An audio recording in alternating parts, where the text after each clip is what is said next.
योगी की नजर अब इसके बाद क्या यूपी उपचुनाव पर है? साधना करने के बाद क्या यूपी में बीजेपी के लिए हरियाणा जैसा माहौल बनेगा? एक रिपोर्ट आपको दिखा देते हैं।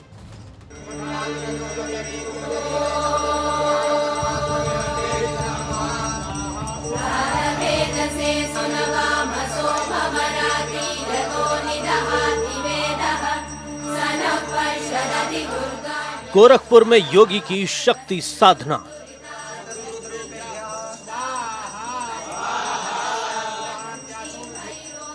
पूरी होगी मनोकामना। सीएम योगी इस वक्त गोरखपुर में हैं।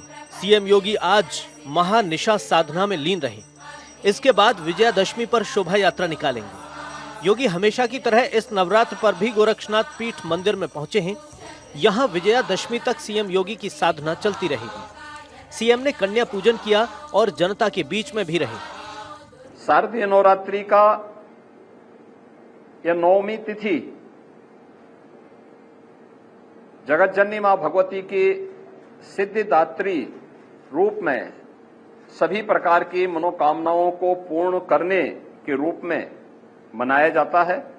जहां नारी की पूजा होती है, उसका सम्मान होता है, वह समाज स्वयं ही समर्थ और शक्तिमान होता है। उपचुनाव से पहले सीएम योगी की ऐसी तस्वीरें हिंदुत्व की राजनीति को धार देंगी, क्योंकि हरियाणा चुनाव के बाद हिंदुत्व की राजनीति एक बार फिर मुखर होती दिखाई दे रही है।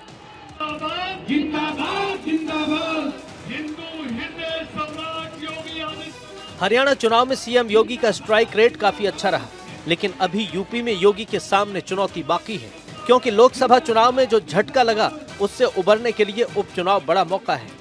हरियाणा के नतीजों के बाद बीजेपी का जोश हाई है, क्योंकि इस चुनाव में योगी एक बड़ा फैक्टर थे। हरियाणा में हिंदुत्व का चेहरा योगी थे।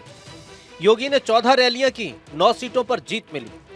जम्मू में 4 रैलियां की, चारों सीटें बीजेपी के खाते में गईं।